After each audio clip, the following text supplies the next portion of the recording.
আজকে আমরা একটা জনপ্রিয় এমসিকিউ নিয়ে আলোচনা করব, যেটা স্কুলে টেস্ট পরীক্ষায় বা বিভিন্ন ইউনিভার্সিটি মেডিকেল এই পরীক্ষাগুলোতে বারবার চলে আসে। তো এই প্রশ্নটা হচ্ছে যে একটি গাড়ি চলতে থাকলে এর টায়ারের ভিতর একটি তাপগতীয় প্রক্রিয়া চলে, এই প্রক্রিয়াটা আসলে কি?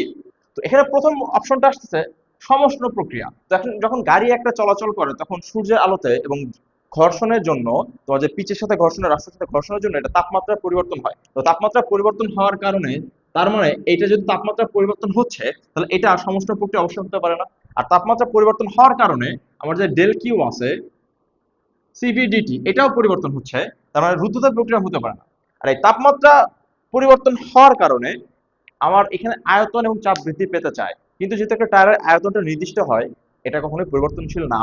এই জন্য আমার এখানে এটা সমআয়তন প্রক্রিয়া হবে। আর এই আয়তনটা নির্দিষ্ট থাকার কারণে আমার পুরো প্রক্রিয়াটার চাপ নির্দিষ্ট থাকে না, চাপটা বৃদ্ধি পেতে থাকে। এই জন্য আমার কি হবে, এখানে সমচাপ প্রক্রিয়া হতে পারে না এবং এখানে সমআয়তন প্রক্রিয়া অবশ্যই হবে।